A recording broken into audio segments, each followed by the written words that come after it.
Bonjour et bienvenue sur j'aicompris.com. Alors l'intérêt de l'exercice qu'on va traiter dans cette vidéo, c'est qu'il est extrêmement classique. On nous donne une fonction et on ne connaît pas les valeurs de a et b et il va falloir, grâce au graphique et au calcul, trouver ces valeurs de a et b. Donc maintenant, comme d'habitude, appuie sur pause, essaye de faire tout seul cet exercice et on se retrouve juste après pour la correction.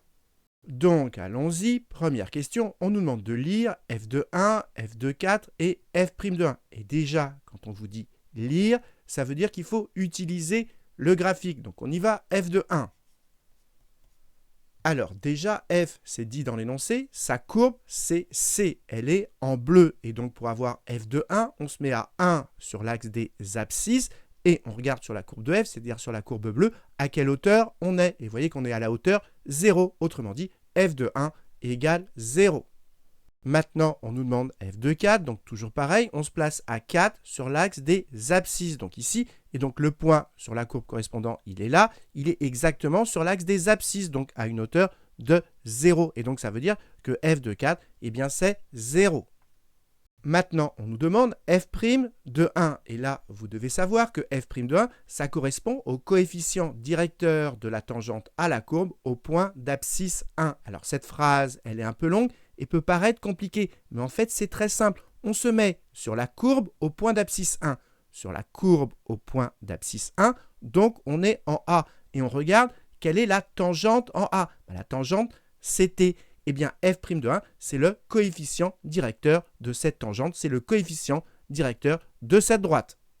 Donc, f' de 1, c'est le coefficient directeur de cette droite. Et comment on fait pour trouver le coefficient directeur d'une droite? Eh bien, on prend un point de la droite, un point qui soit pratique, par exemple celui-ci, et on avance de 1 horizontalement. Et on regarde de combien il faut se déplacer verticalement pour retomber sur la droite. Et le déplacement vertical qu'on va faire, il correspond au coefficient directeur. Et ici, pour retomber sur la droite, le déplacement vertical qu'il faut faire, c'est celui-ci, 3 carreaux vers le bas, c'est-à-dire moins 3. Et donc, ça veut dire que le coefficient directeur de cette droite, c'est moins 3. Et donc, ça veut dire que f' de 1, c'est moins 3. Donc, retenez que pour lire f' de 1, on trouve le point sur la courbe d'abscisse 1. Ici, c'était A. Ensuite, on trouve la tangente. Et f' de 1, c'est le coefficient directeur de cette tangente. Et pour le trouver, on prend un point sur la tangente, on avance de 1 et on regarde de combien on se déplace verticalement pour retomber sur la droite. Et c'est ce déplacement vertical qui est égal au coefficient directeur, c'est-à-dire à f' de 1. Passons à la deuxième question. On nous demande de calculer la dérivée. Et avant de calculer la dérivée, il faut s'assurer que la dérivée existe. Et c'est dit dans l'énoncé, f est dérivable sur 0 exclu plus l'infini. Donc, on est sûr que la dérivée existe puisque c'est dit dans l'énoncé. Mais on pourrait, si ce n'était pas dit dans l'énoncé, avoir à le justifier. Alors, comment on justifie que f est dérivable sur cet intervalle? Regardez, f, c'est le produit de deux fonctions. Elle est de la forme u fois v. Et cette première fonction, c'est une fonction affine, donc elle est dérivable sur R. Et si elle est dérivable sur R, elle est aussi dérivable sur 0 exclu plus l'infini, puisque c'est à l'intérieur de R. Et la deuxième fonction, ln de x, c'est dans votre cours, elle est dérivable aussi sur 0 exclu plus l'infini. Et quand les deux fonctions sont dérivables sur un même intervalle, le produit est encore dérivable sur ce même intervalle. Et donc, s'il fallait écrire la justification, il faudrait dire que ces deux fonctions sont dérivables sur 0 exclu plus l'infini, donc le produit est encore dérivable sur 0 exclu plus l'infini, et donc f est bien dérivable sur cet intervalle. Donc, j'insiste, puisque ici, on nous disait que c'était dérivable, il n'y avait pas besoin de faire la justification, mais c'est important de savoir le faire au cas où. Donc maintenant, on va calculer la dérivée et vous devez savoir que quand on a quelque chose de la forme u fois v, la dérivée, attention, ce n'est pas la dérivée de u fois la dérivée de v. Ça, c'est complètement faux. La dérivée de u fois v, la dérivée d'un produit, c'est u' v plus u v'. Alors, pour appliquer cette formule, il faut commencer par écrire sur sa copie ce qui correspond à u et ce qui correspond à v. Et donc, je commence par écrire que u de x, c'est ax plus b et que v de x, eh bien c'est ln de x. Maintenant, on calcule u' et v' séparément. Alors, u' de x, la dérivée de ax, ça fait a, plus la dérivée de b. B, c'est une constante, c'est 0. Donc, la dérivée de ax plus b, c'est tout simplement a. Et la dérivée de v', v' de x, la dérivée de ln de x, c'est, dans votre cours, c'est 1 sur x. Et donc, maintenant, on peut écrire que la dérivée de f', f' de x, c'est donc la dérivée de u fois v. Donc, on applique cette formule. Il n'y a plus qu'à remplacer. Ça fait donc u', v. u', v. Donc, ça fait a fois ln de x. A ln de x plus u, v'. U, v'. Donc, ça fait tout ceci. Donc, n'oubliez pas les parenthèses. Ax plus b que multiplie v', c'est-à-dire que multiplie 1 sur x. Donc voilà, ici, on a la dérivée. On ne peut pas arranger spécialement, donc on laisse tel quel. Par contre, ce qui est important de préciser, c'est que tout ce calcul, il est valable pour tout x de cet intervalle. C'est ce que j'ai écrit ici. C'est important de le préciser avant de faire votre calcul. Passons à la troisième question. On nous demande de montrer que a et b sont solutions de ce système. Et donc, la question, c'est d'où viennent ces deux équations. Eh bien, l'idée, c'est que les résultats qu'on a trouvés à la première question grâce au graphique, ces trois résultats, eh bien, il va falloir les retrouver par le calcul et on espère que ça va déboucher sur ces deux équations. Alors, premier résultat qu'on avait trouvé, f de 1 égale 0. Eh bien, calculons f de 1. Donc, on remplace x par 1 pour avoir f de 1. Je remplace partout x par 1. Et donc, ça donne f de 1. Alors, ça veut dire a fois 1. Autrement dit, ça fait a plus b, entre parenthèses, que multiplie ln de 1. Mais ln de 1, ça fait 0. Et 0 fois n'importe quoi, ça fait 0. Donc, on retrouve bien que f de 1 est égal à 0.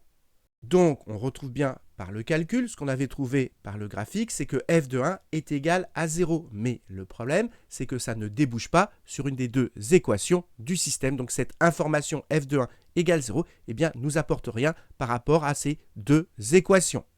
Maintenant, on va faire pareil avec f de 4. Donc, on va calculer f de 4. Donc, on remplace partout x par 4, x par 4, x par 4. Et donc, ça nous donne f de 4 égale, donc ici, ça fait a fois 4, autrement dit 4a, plus b, entre parenthèses, que multiplie ln de 4.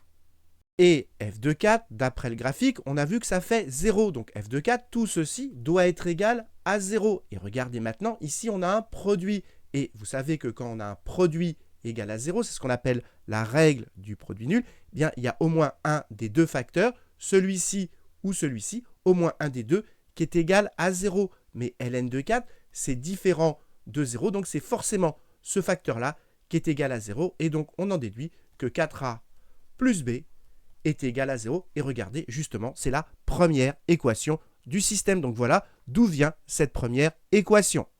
Maintenant, vous l'avez compris, on va faire pareil avec f' de 1. Donc on y va, on va calculer f' de 1. Donc on remplace, attention, dans la dérivée x par 1, f' de 1. Donc partout, je remplace x par 1, x par 1, x par 1, x par 1. Et donc ça nous donne f' de 1 égale a ln de 1, a ln de 1, plus, ici ça veut dire a fois 1, autrement dit ça fait a plus b,